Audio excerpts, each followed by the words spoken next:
Welcome to the Geek 101 podcast, episode 268. Scott Pilgrim, 10th anniversary. Bread makes you fat? I'm Mario Rada. And I'm Andy Bowman.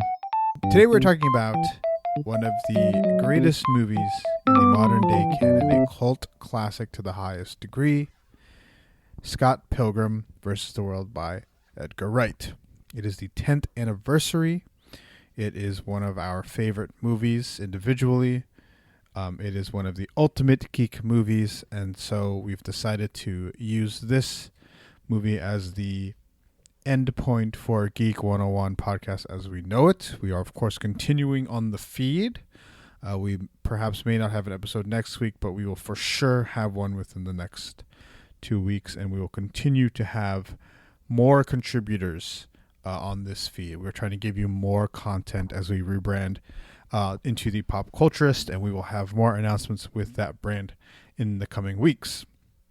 Unfortunately, we do have a spot of news. Andy, why don't you tell us what that is? Surprisingly, actor of Black Panther Chadwick Boseman died at the age of 43. Yeah, this was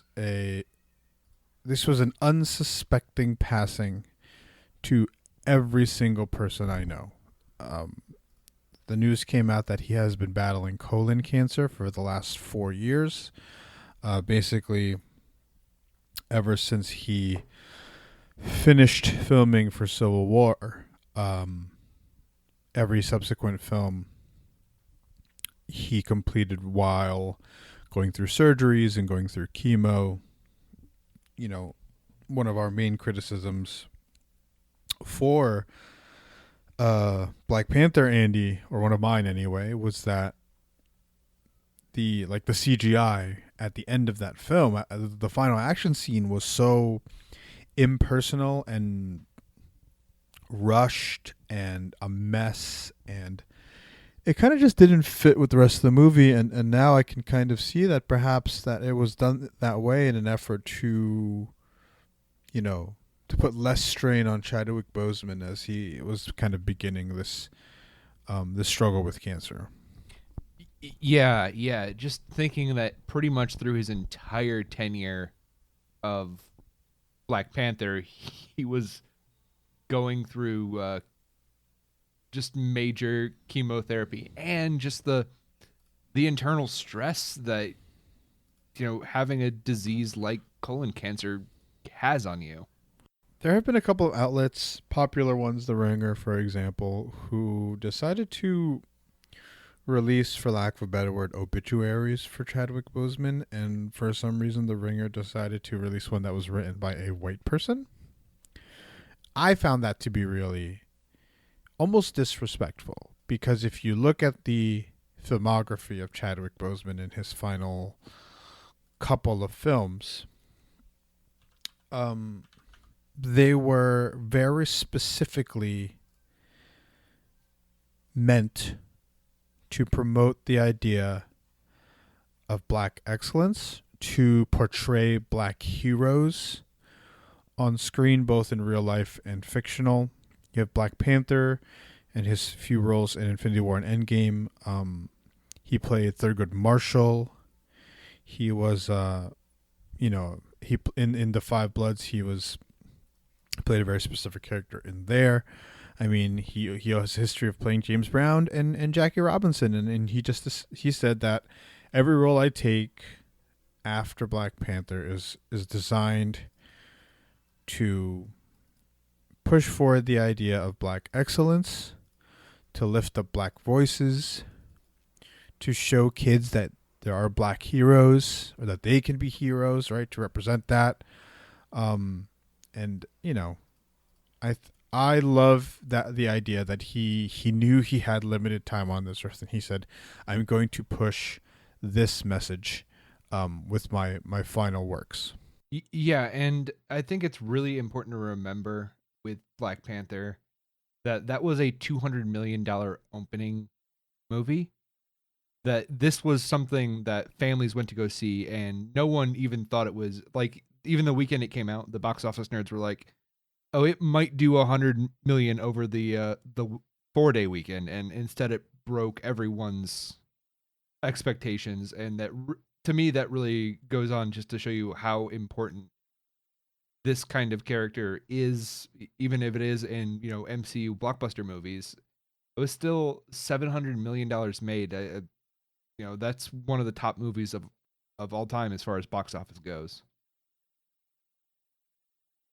Yeah, and he is such a pioneer on the idea of seeing your hero on screen. I think culturally people love Black Panther, and I love Black Panther because it imagines a world that is untouched by colonization, untouched by white supremacy and imperialism, and you really get a sense that the creators understand what it looks like, right, to have a world, or what affects colonization and imperialization and the militarization of like modern day international politics, what that world looks like, because they've been ravaged by it. They've been ravaged, or even something like the drug communities in Oakland and the way that people are dying and Black people are enslaved. And it reminds me that, we've been going through the Avatar: The Last Airbender on the podcast Four Nations Report. Please sub to that.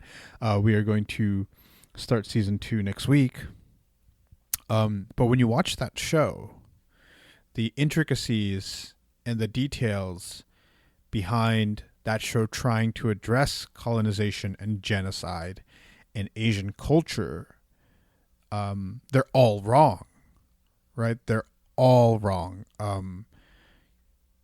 And I appreciate that so much about Black Panther. It's like the idea that this thing is incredibly made, it's incredibly popular, it's incredibly well produced, it's expensive, there's high production value, and yet every detail about Black culture or international culture or commentary on colonization is so spot on because the people making it are African American or Black or whatever, so that's something I really appreciate. It's something that we have a lack of in this world. I can't think of a non-white epic in the mold of Black Panther, in the mold of Avatar: The Last Airbender. Black Panther is the only one I can think of that was not created by white people. And so I appreciate it so much. Chadwick Boseman will be missed. We were all shocked. I am so appreciative of the team at Marvel and whomever else knew about his disease, knew about his cancer, right? We heard nothing, Andy. There was you and I. Yeah, there were only rumors because of his weight loss. That was it. And that was only like this year. Right. And to top that off, like he had to like close his Instagram because people were making fun of him for it. Well, yeah, I've only recently seen the pictures of his like live whatever, like Instagram live or whatever. Yeah. Like the very recent ones where he looks so incredibly thin. And you can tell, I don't know why people would quote unquote make fun of him. You can easily see he is sick. Yeah. It's just so surprising. And, he's only 13 years older than me. Like, oh, that's a big one. 42, 43 years old. Right. Yeah. It was just such a surprise. I don't really have much else to say. Apparently, though, with the stories about him that are coming out really show how good of a dude he was, just off screen as well, and it's a huge loss. He was noticeably slimmer in the Black Panther film than he was in Civil War. I don't know if you noticed that, Andy. Yeah, and I always wondered why. Right. Every time I watched Black Panther, I wondered why, and now we know, unfortunately. Right, and now we also don't know like how they might have adjusted his role in Endgame and Infinity War because of that. Yeah. If you watch Endgame, perhaps he is perhaps he is one of the people who survives, right? Because it is strange. If you were creating a list of characters to try and convince audiences that this could be real, you have to keep Black Panther there, right? Because Black Panther 2 had already been announced. You can get away with dusting Spider-Man because of the uncertainty behind the Sony Marvel relationship. But like Black Panther should have been there, and I think it would have maybe hit a little better if he does survive to Infinity War, right? If that character does survive to Infinity War into Endgame. So, I am, that is an interesting thought. Yeah. Anyway, this sucks. 2020 sucks. This is terrible. Yeah, but speaking on a film that has been adapted perfectly through its culture, we're going to look at something perhaps that has not been. Andy, I'm dropping this on you right now. I forgot to put it in the notes. Benioff and Weiss of Game of Thrones fame. Oh, I do know this. Sorry. Have been hired to create a new show for Netflix based on a series of novels called The Three Body Problem. Now, The Three Body Problem is written by someone named Liu Cixin, who's Chinese, and it's set in a Chinese setting with Asian and Chinese characters. This has not encouraged me because this is the group who wanted to create a TV series called Confederacy, in which the Confederates won the Civil War. And we do have confirmation that the showrunner from The Terror Season 2, whose name I'm trying to find Alexander Wu here, Alexander Wu, is set to write it. But if Benioff and Weiss are in charge, I am not going to watch this. Okay. Do you have any thought? Have you read this book? I have not read this book. I have heard it is a beautiful sci-fi that is incredibly dense. I've heard that too. Benioff and Weiss are writers and executive producers. Hate it. Go on. Okay. Okay. It's Rian Johnson's producing partner, Ram Bergman, who worked on Looper, Knives Out, etc., also being another executive producer. And it is being run by Alexander Wu, who did The Terror, Infamy, and True Blood. I'm looking through a few of the other things. Someone named Bernadette Caulfield, who wrote on Game of Thrones and The X-Files, and is the president of Benioff and Weiss production company. This doesn't instill confidence in me. Yeah, I, there are concerns with Benioff and Weiss because we do know for a fact that, or we do know that they came onto a panel at an Austin Film Festival and were like, yeah, we really weren't experienced and we really didn't know what we were doing when we were making Game of Thrones, and Hollywood still green. HBO still gave us the green light and gave us a ton of money anyway because my dad is the Goldman Sachs. Like, they didn't say because my dad is the Goldman Sachs executive, blah, blah, blah. But like, you can tell it's because they come from very rich and privileged and influential families that they were given Game of Thrones. And what that kind of hints to me is that Game of Thrones was created was greater than the sum of its parts, perhaps, or that it is not reliant upon Benioff and Weiss. The concern, Andy, right, is at the end when they were saying, no, we want to do this and we need to be in charge and we need to write it this way, as the reports were for that final season. So their inclusion does not exclude the Three Body Problem from being something that is good. I do think if, like you said, if Alexander Wu is the showrunner, if he is in charge, I am infinitely more confident in this and will perhaps watch it.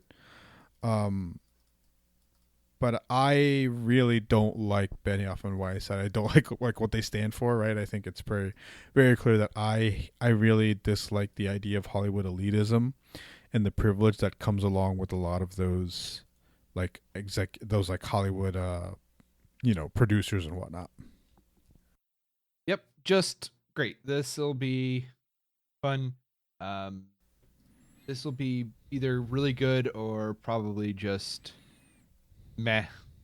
I don't see Benioff and Weiss screwing up like they did the ending of Game of Thrones, but who knows? Why don't you see that though? Because the ending of Game of Thrones was them making their own stuff. You know, the beginning of Game of Thrones, they had the books to base on, and you have an entire book series that's, I believe, is finished to base off of this. I do think it is finished, so that does instill more confidence. Of course, the main criticisms of Benioff and Weiss are cultural and in a weird way, not even like execution wise. But let's move on into another poorly adapted franchise and thing. Josh Boone's New Mutants, which I had been optimistic of, Andy, in its trailer and its the rumors surrounding it. It has released, and many people confirmed to me and have shown me scenes, or I've seen scenes rather, that it's pretty dang racist. What? How could it possibly be racist? This is the year 2020. I have heard from people that we aren't a racist country or a racist world. Well, there are several instances in which a white character mockingly name calls the the indigenous person character. We know for a fact that Josh Boone was quoted in saying he was not looking at color when casting specifically the role of Sunspot, who traditionally is a black Brazilian young man the activation of his powers literally in the comic book stems from him being attacked by like light-skinned Brazilian racists, like light-skinned racists in Brazil. So it is, he and then Josh Boone came out in his quote. He said, "I wanted to cast somebody who looks like he comes from a wealthy family and looks like he was born with a silver spoon in his mouth and has never blah blah blah." And so there's his kind of like colorism coming into play, and his racism, and the fact that like he needs to be light-skinned in order to look like he's rich, right? And so there's all that.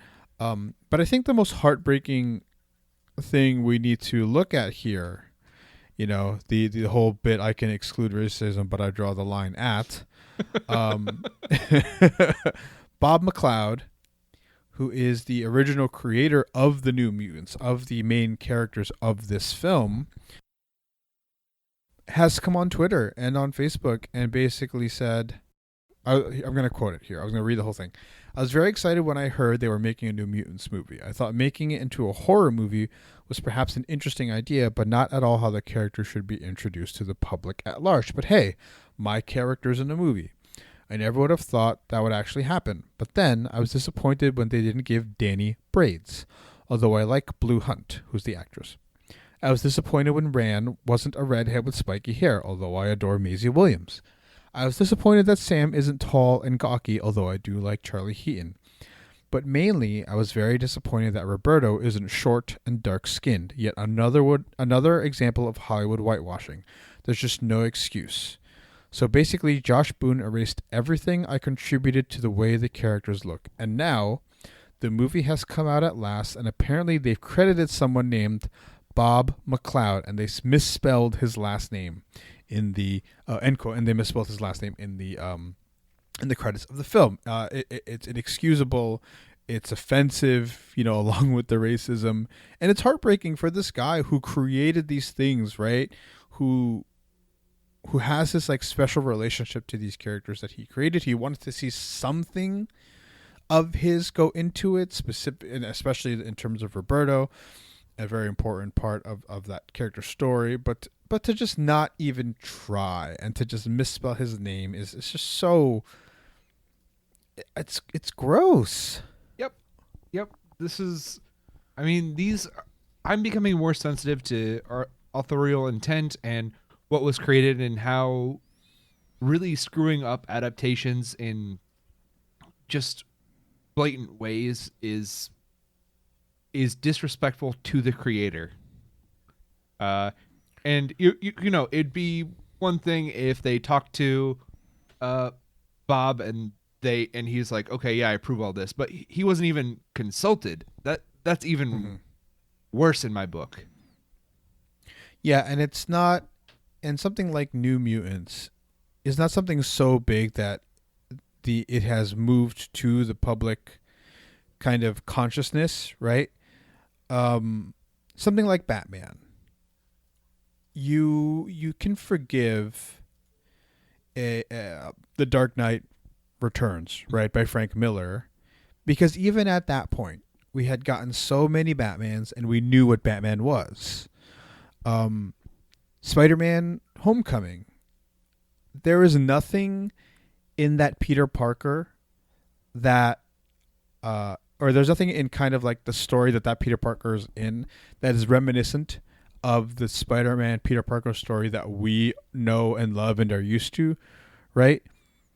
And yet we're okay with it because we have that Peter Parker story. It's been told over and over and over again. But something like New Mutants, we have no idea who these characters are. And for them to kind of just remove every intent out of it, you know, every nuance, every detail, you know, this is not Star Wars. Everyone knows what Star Wars is, and Star Wars kind of has moved on from the ownership of George Lucas to kind of this greater thing, which is why so many people loved what Rian Johnson did, because it was so different. But like you said, Andy, this is not that. Despite it being like a big Fox $1 million production, it's still a new story that should be reflective of the original creator's idea. Yeah, so everything is awful. I also, Ariel, I'm on record as being an easy sell with trailers. I just need to see a halfway done trailer and the hype follows. I was so excited for this movie, and the reviews are also not good. Oh, the reviews are terrible, which to me is really frustrating. Like, I was hopeful, I was excited, and unlike a certain character in Community, I cannot excuse the racism. It's one of the best lines from Community. It is, and the way the other actress just like, you can excuse racism. Oh, all right. Let's talk about something that we actually love, and not talk about things that makes us sad or mad. Let's talk about Scott Pilgrim versus the World. 2010 film by Edgar Wright, starring Michael Cera and Mary Elizabeth Winstead in the leads. A couple of really awesome side, you know, or supporting characters with Chris Evans and Brandon Routh and Anna Kendrick Jason and Allison Pill and Aubrey Plaza and Jason Schwartzman. This is a brilliant film from one of the few quote-unquote auteurs that I am not sick of. I think people who love that term, like the Quentin Tarantinos and Paul Thomas Andersons of the world, like I'm a little sick of them. Like, I don't need more from them. I just think that Edgar has a different energy. Andy, what were your thoughts in 2010? You're a 19, 20-year-old kid watching Scott Pilgrim versus the World for the first time. What were your thoughts? Oh, man. I remember going to theaters to see this and just immediately going out and buying all the comics. I kind of went in blind in that respect. And a few days later, I dragged my friends to go see this. And a few weeks later, I went and saw it again with a different group of friends. I was floored by it. Yeah, I watched this. I remember with with my cousin and my uncle and two of my cousins and my uncle, and like we watched the trailer and we were like, oh, this looks really good, and it's Edgar Wright. He did Shaun of the Dead. We love Shaun of the Dead. Let's watch this. And so from the moment you sit down and the Universal pops up, but it's like a 16-bit version of the Universal Globe, and then the 8-bit music comes on, like we immediately looked at each other and we're like, "Oh, we're in for a treat." I was floored by this film. This is the second most I've been surprised at how much I loved the film in a theater. The first would come 3 years later when I sat down for Pacific Rim. Because even at Pacific, when I watched Pacific Rim, I was like 22. I was not in tune with like directors and filmographies and stuff like that. So I didn't know that Guillermo del Toro, who made Pan's Labyrinth, had also made Pacific Rim, right? I knew that Edgar Wright was filming this because of a trailer or a commercial or whatever, and I had already like fallen in love with like Shaun of the Dead, and I think Hot Fuzz had already come out by this point. Yes, it had. Okay, yeah. And yeah, the film floored me. It's the perfect blend of like video game culture and comic book culture, and I don't know if anybody else could make this film. I can't imagine, or I can't picture anyone else in my head being able to do the film in this way. Right. I haven't read the books in a long time. Andy, can you tell me if those like video game, like very deliberate video game references are in the comics? Oh, they are everywhere in the comics, and they're way more blatant because copyright issues. Sure, yeah. But one of these things you also have to remember that this is one of the first times. This is 2010. As far as the MCU goes, all we have at this point is Iron Man, Iron Man 2, and the Incredible Hulk. Mm-hmm. The idea of nerd culture has not solidified as much. It has not transitioned itself into the mainstream yet. Right. And this was so unapologetically for me. It made the references I loved. It was stylistic, insanely stylistic. It was funny. I loved Scott. I probably felt way too much like Scott. Yeah, it's just everything about this was great, and it was this kind of movie where I couldn't understand why it wasn't an immediate box office hit. Yeah, you know what's sad though? Not sad. If this comes out in 2015, if this comes out post Guardians of the Galaxy, this is the #1 movie of the year in 2015. Yeah. You know, not knowing what came out in 2015, but this is a big deal when the public opinion of nerd culture shifts with things like, of course, Guardians of the Galaxy. I think we kind of had a pivot point with that film, weirdly. 2014, I think, was important because it showed us that comic book films can both be very serious and more film-oriented, and can also be like jokey and fun, and not just fit into one mold with Winter Soldier and Guardians of the Galaxy. But yeah, this film, I think, if you were to poll 100 people, 100 nerds in a comic book shop, I think this would show up in the top 3 for like 70% of them. I think this would be in the top 5 for 80%, and I think this definitely should be in the top 10 of like every like comic book lover who's watched it. I can see people putting The Dark Knight above this as a comic book movie. I can see people putting Iron Man or Endgame above it as a comic book movie. But like, as a movie, Andy, this is better than all those movies. Yeah. It's more cohesive. It's more creative. It's better directed. It's tighter. You know? Yeah.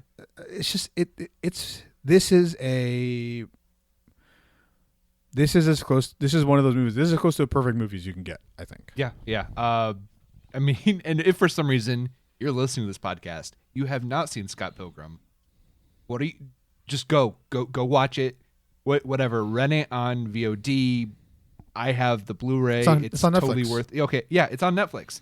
It is on. You have zero excuse. It is such a tightly made movie. And you know what? Go ahead and rewatch it because there's so many things that you don't pick up on your first watch. Yeah, yeah. So what did you think now? I didn't watch it this week, but I watched it maybe a month and a half ago. It's one of those movies that if I have free time, I'm going to put this on at some point. What are your modern day thoughts on your 2020 thoughts on Scott Pilgrim versus the World? Pretty much the same. I am floored by how well this stood the last decade. I rewatched this back when we did our top of the decade list. I am just so amazed that this movie actually got made, had a decent budget, and you can feel Edgar Wright's passion in every frame. I have seen so many of the special features and whatnot. Like the one that shows you how they got Scott throwing the box over his shoulder. Perfect. Yeah. Perfect. Because they just kept doing it until it happened. Yeah. This movie lived up to what I thought it was in my mind. Yeah, absolutely. The movie, I think on a rewatch, what sticks out are the little things that turn a okay movie, a good movie, to a masterpiece. The subtleties in the performances, the details in the backgrounds, the perfect framing of all the shots, the Scott waking the way up, he uses waking up in bed, and Kieran Culkin's in bed with him. I the way that he transitions scenes. There was a video with Every Frame of Painting, which is one of the great YouTube film channels, which has only had like 13 videos, unfortunately, but they are all excellent in how Edgar Wright transitions a scene and how he uses comedy to even transition the scene to bring character from one place to another. He uses the example in Hot Fuzz, when what's his name? Simon Pegg's character goes from like the big city to the small town, and then he compares it to something to like a William Ferrell movie where the character's moving from Boston to LA, and it's just like overhead shots of a highway and a plane, and it's just like Edgar Wright decides to deliberately fill every single frame of this film in an attempt to make sure that your attention is never lost, that your disbelief is never challenged. I think is one of the most important things, right? Where when I'm watching something for the pod and it's bad, right? When I'm watching a TV show, Troll Hunters, I was watching a couple weeks ago. There are times where I just sit on my phone for 10-minute stretches. You can't do that with Scott Pilgrim because he's put so many details and so many perfect little things to catch your eye. It reminds me a lot of One Piece, Andy, where Oda says,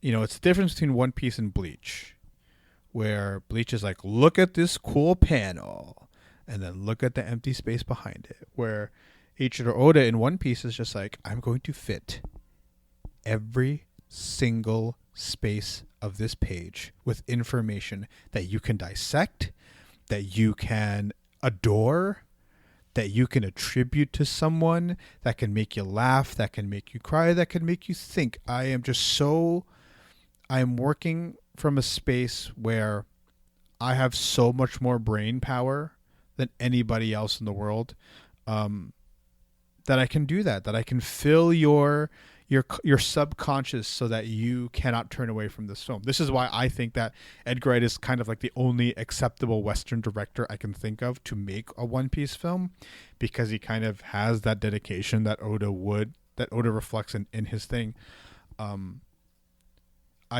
This movie I think is one of the great masterpieces. I do think this ages way better than something like Inception, which came out the same year. I listen. Inception's great, and it's visually stunning, and it's so entertaining. And then you watch it, and rewatch and rewatch and rewatch. You're just like, wait, what? Like, what is happening? What do you do? That does not exist in this film. It doesn't exist in Edgar Wright movies. I don't think, right? And I can't think. Like, I watch Hot Fuzz over and over and over again, and there's not a single time where I question the ability of Edgar Wright to create and craft a universe.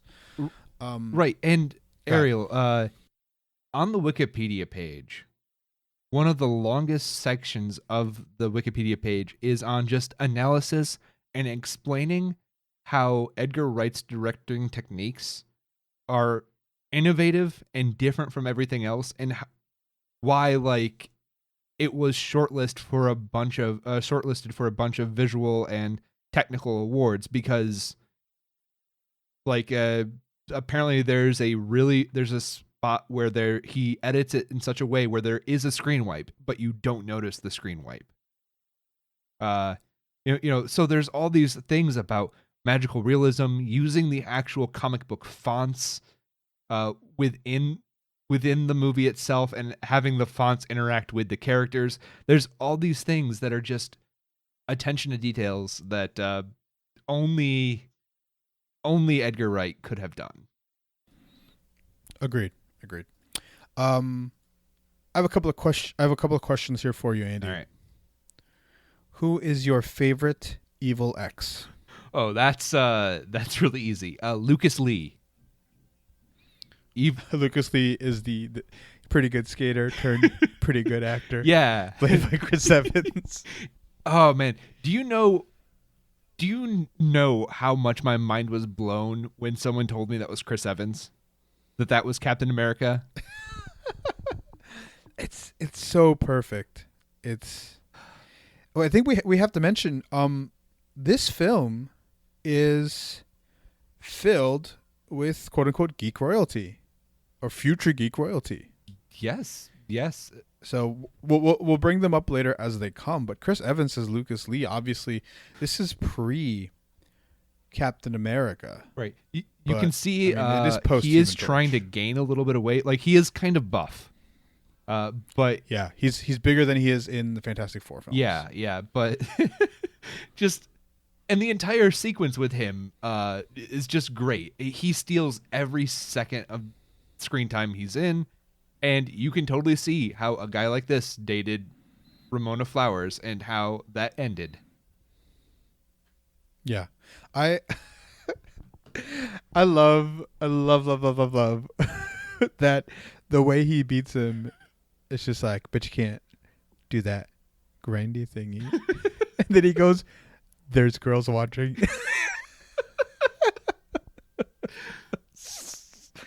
So good. Yeah, Chris Evans as Lucas Lee is great. I'm gonna have to go with Todd. Todd, okay. Played by Brendan Routh. Yeah, Todd, played by Brandon Routh. I think it's between them two, right? I don't think it's Matthew Patel. No. Pirates are in this year. I don't think it's Roxy. I don't think it's the twins. And Gideon is cool and all, but I definitely think these two steal the movie.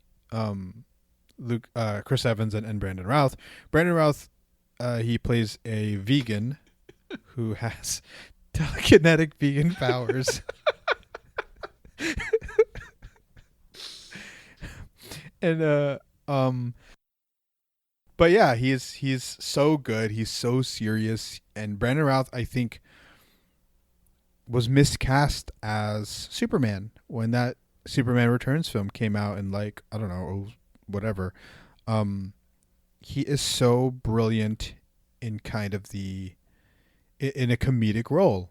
In the same way that, like, Chris Hemsworth had been miscast as Thor until Taika Waititi figured it out. I would love to see Brandon Routh with Taika Waititi. I would love to see Brandon Routh in another Edgar Wright comic book film. Right. And speaking of which, I also love how he gets defeated by the vegan police. Yeah, the vegan police with Thomas Yeah, Jane. the freaking Punisher is one of the vegan police. The Punisher's in this. So yeah, those are our favorite X's. The next question I have for you, Andy, is what is your favorite musical number? For those of you who, for some reason, have not watched this film and are still listening, or for those of you who did watch it and don't know, the music from this film, the original music, was written and performed by Grammy Award winner Beck. Beck is basically, if you asked every rock band, rock performer in the world who their favorite like rock performer is, many of them would pick Beck. For those of you kind of not in that, he's an excellent singer songwriter. Controversially won a Grammy over Beyonce at one point. Andy, what is your favorite musical number from this? All right, Ariel, I told you this is one of my karaoke go-tos. But my favorite number, if they have it at karaoke, is Threshold. So good. Like I will listen, or I have listened to this soundtrack. Like just as a soundtrack. It's just so good. My favorite musical number is actually not one of the songs written by Beck. It's I'm sure it's my second one. Yeah, it's Black Sheep, played by the Clash of Demon Head. Oh, dude. So good. It's so good. It's that, and then of course, the Clash of Demon Head's lead singer is Envy Adams, Future Geek royalty, played by Brie Larson. She sings in this actually. So, who sings Black Sheep in real life? It's the band is Metric. Okay, Metric. Yeah.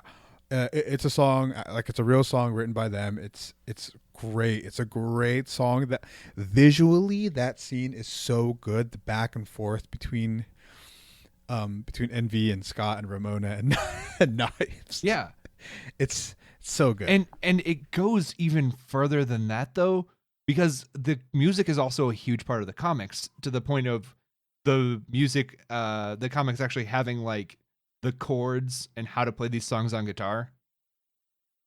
I didn't know that. That's cool. Yeah. So it's a big deal to pick the songs that fit this, and this song just, I mean, I still hear the thumping of the bass with the oh yeah, oh no, yeah, like so good, yeah. Oh no, this is a nightmare. Yeah. And Brie Larson is wonderful. The scene with her and Todd and Scott and Ramona in the green room afterwards is one of the. It's just so great. When she's like, "This is Ramona." Okay, I'm jealous. He's like, "You left me." She's like, "What? I'm allowed." She's perfect. And if I were to just not know who Brie Larson was, I wouldn't be able to, to pick her up out of that, to identify who she is based on this performance. She's so good. Yeah, she's just wonderful. Love it. Okay. My last kind of thought here, Andy. The film is about Scott battling the evil exes of Ramona Flowers, so that he is allowed, right, to date her. It's like it's weird, and it's not as misogynistic as like you would think it is. Right. It is just a video game plot. Yeah, and the ending, of course, so spoilers if you haven't seen it. I don't know why you're still listening. Is that after he finally like defeats the evil exes, and he kind of learns the lesson that I think, that Scott needs to like be a better person before he can like be with people, is one that is portrayed better in the comic book, because it's a story that's able to be told in a longer form, right? Yeah. But that's kind of like the message behind this. And in the original ending, he does end up with Knives Chow, who the film tells you it's creepy that Scott is dating Knives because he's 23 and she is 17. It's so weird. But like it's like so gross, but like the film tells you it's gross. Yeah, and like it knows it's like it's the point. The comic really nails that point home even more. Okay. Yeah. You can tell that the comic does these things really well from what I've read in it and what I've read about it. In the original ending for the film, Scott ends up with Knives and Ramona leaves to go find herself. In the movie's theatrical ending, Knives goes to him and is like I'm too cool for you, Scott. And like it's true, right? And everybody's telling Knives to run away and blah blah blah. The original ending had audiences split, audiences divided. Like, what are your thoughts on this? Well, I think the original ending would have driven it home more that Scott needs to work on himself. The comics keep coming back to this theme that Scott is not over his last girlfriend and is just he's basically just trying to do the high, get the high of a new relationship constantly. And it's not a good idea for him to just jump into a relationship. Yeah. So I like that better. Wait. You like in the original ending, he ends up with Knives. Oh, I'm sorry. I was thinking back to our off mic conversation where I said he shouldn't end up with anybody. Oh yeah, that 100% he should not. Yeah. Yeah, it's weird that he would end up with Knives. Knives is a girl who gains a lot of self-respect and confidence over the course of the movie, and Scott. It's a reflection of Scott, right? And Scott ending back up with her what kind of defeats the point of her entire arc. Yeah, and her arc is great too. Yeah, we do have to mention that when Edgar Wright was making this film, the comic book was not yet done. Right. And they rewrote it. I went back and did the math. About half of the comic was just not done at all. So half the movie is completely different from the book. Meaning if you watch the movie and you enjoyed the movie, the comic book is a completely different experience and ending. Right. Yeah. I do like the theatrical ending more than what we would have gotten. I do think, Andy, that you're right. I think an ending with Scott not being with either of them would be better. I don't mind the notion that both Scott and Ramona need to find time for themselves and not be with each other, while keeping it open that they can be together, something like that, right? But I do enjoy the ending of this film. I do love the arc of Knives Chow. I think Knives is like one of the great underrated characters of this film. What are your favorite? I guess we can wrap up with this. What are your favorite moments from Scott Pilgrim versus the World? I mean, as far as my favorite moments, they're all the little comedy bits. The ones with the faster editing always get me. I will always chuckle. Pretty much anything with Anna Kendrick or Aubrey Plaza in it, preferably Anna Kendrick, who plays Scott's sister, who rated T for teen, and who is just gossipy and hates Scott. Just the scene where she is asking Ramona how do you know Scott in front of Knives, knowing that if Knives answers, that's when Scott goes, "This is a nightmare." Yeah, it's just, it is so great. I really love the idea of just these characters who know Scott. They kind of warn Knives, right? But Knives doesn't really take them seriously because she has stars in her eyes for Scott. No. Wallace absolutely warns Knives, like full on. Like, he's too good for you. Like, you're too good for him. Yeah. Like, go run. Yeah. And just any of these comedic scenes where they Scott's friends do everything they can to let Knives know the reality. Mostly short of just like being like, no, you don't understand. He is cheating on you. He is actively trying to cheat on you. Yeah, he's the worst. And just Aubrey Plaza, I love her. I love everything. How are you doing that with your mouth? Yeah. I mean, that's great. Just the yeah. Yeah. Everything about this movie, man. The only weakness I really think about this movie is the action sequences, particularly the final one with Gideon, where you can definitely tell that they got Michael Cera's stunt double. Mm-hmm. That's the only part that I just like, oh, that's the weakest part. There is a scene where it's super obvious that the guy or whoever's doing the action has a Michael Cera wig on. Yeah. It's also kind of a hearkening to a lot of the scenes are hearkening to like old kung fu movies. They use kung fu dust in it. And I like that. It's really fun. Yeah. My favorite scenes are the one where Knives shows up to Scott and Wallace's house. And Wallace is like, "Oh, you just missed him." And you can see Scott jump out the window.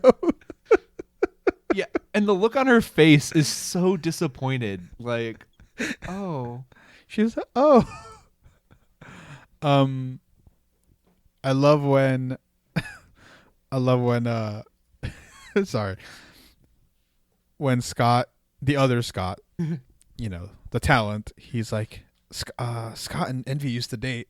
And then like this that passes over Knives and she has like the 0 and the colon face. Yeah. Or when Scott's like, yeah, me and Knives, we're good. And she goes, no. Knives is so good. But it's like, he doesn't have to fill it with that many jokes. Right. Also, any scene with Allison Pill, Kim the drummer, her deadpan delivery of how much she hates Scott, which you're the salt of the earth. Which her relationship with Scott is delved deeply into the comics, and it makes way more sense. But that's towards the end of the comics, so Edgar Wright couldn't really have known and put it in. But just her deadpan humor. Anytime, there's so much about this movie that's good. I can't pick a single scene, but it definitely has to do with the quick edits and the comedic timing. Yeah, totally agree. The quick edits allow him to just put so much in it. One of the quick edits I love most is when I think it's when somebody mentions that Scott's hair is shaggy, and it like goes from him. I don't know if it's Knives or Ramona, and it goes back, and he's wearing a hat. It's so perfect. It's been exactly 400 and something days since Scott had his last haircut. It's perfect. It's so great. I love it so much. It is an A+. I don't really give A+. The last one I gave was Logan 3 years ago. Was it only 3 years ago, Ariel? Not like a century? It might have been. Are there any final things to talk about for Scott Pilgrim versus the World? Edgar, I know you're listening. Give us a sequel. No. Something. I don't want a sequel. I want One Piece. Oh, yeah, Edgar, One Piece. Okay, Oda, I know you're listening too. Hit us up, Oda, and we will hook you up with Edgar. Yeah, absolutely. Eddie, as I call him. But I think Baby Driver was very good. I can't rewatch it now, knowing certain things. Yep. But wow, 2 people in that film. Yikes. But yeah, he is, to me, Edgar Wright is, I think, unmatched in his, if you want something that has humor and action, or humor. And by the way, Edgar Wright is the greatest music greatest director at putting music into his films. There's not even someone I would consider for second place. Right. And also, I just want to get this out there. The parts of Ant-Man that are clearly Edgar Wright all land. Yeah, they're the best parts. So, I love Edgar Wright. I would have loved to see his Ant-Man. The film that I would love to see Edgar Wright do most that's not One Piece would have actually been Ready Player One. I mean, he gets it. Like, this shows that he knows how to put in nerd stuff right in everything. Yeah. Yeah, absolutely. All right. What else? Is there anything else, Andy, or should we go to homework? Yeah. Let's go to homework. All right. What do you got for homework, Andy? All right. For my homework is to re-listen to every episode of Geek 101. I mean, look, this is our last official Geek 101 episode. I think it's actually important to tell people, hey, don't waste your time doing things you don't like, as far as, watching or playing or whatever it is that you're doing. If you're not getting something out of it, I know no one likes going to the gym, something like that. But if you're watching something just to hate it, don't do it. Find something that I think. Find something good that you love, or even that you might love. Give yourself a chance. Just don't. Life is too short. Don't waste your time with subpar, mediocre media because you're not subpar or mediocre. Did I help you get to that point, Andy? Yes. With my you've unrelenting. Yes, absolutely, Ariel. You've made me realize, hey, this media stuff we do, the stuff we consume, it's not homework. Don't treat it like homework. Yeah, it is. I must say, I did not have that viewpoint of media until I was asked to start looking at things critically. So when you want to just talk, when you ask people like, oh, this is made for fans and not critics. I started out as a fan, but like when you start thinking critically of things and I just don't want to waste time anymore, but we also have to recognize that when things are bad, right, Andy, when things are made poorly and people watch them, like it ends up snowballing into things becoming exponentially worse. And that's how we get from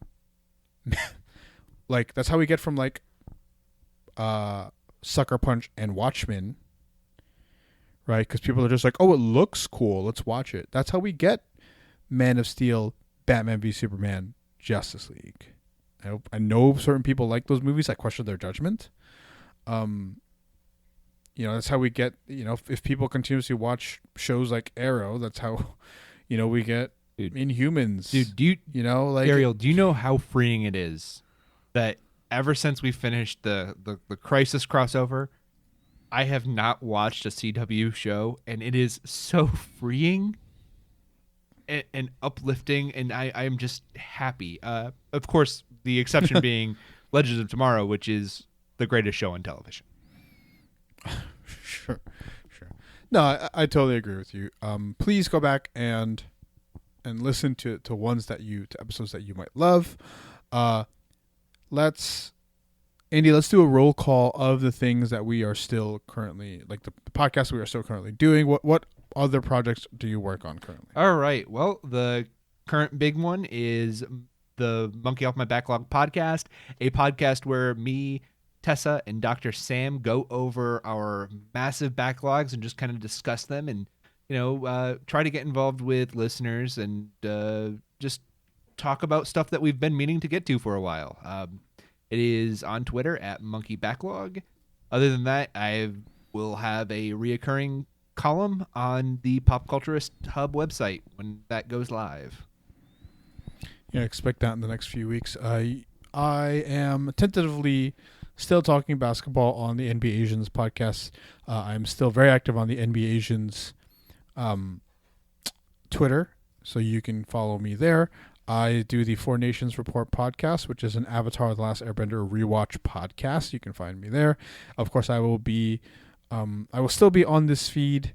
I'm getting a bunch of guests lined up. Andy and I will be on this feed anytime we have big news drops or something particularly tickles our fancy. Maybe we'll do the Mandalorian season 2. Hear us. Perhaps, if it's good. If it's not good, I don't know if I'm willing to put myself through another season of mediocrity. So, that's where you can find us. That's your homework. But Andy, where can people find you online? You can find me online on Twitter and Letterboxd at Hebrews Pale Ale. You can find me on Twitter at Portly Island Boy. You can find us at Geek 101 Podcast. Actually, find us at Pop Culturist Hub on Twitter. You can email us popculturesthub@gmail.com. That's all we have for today. School's out.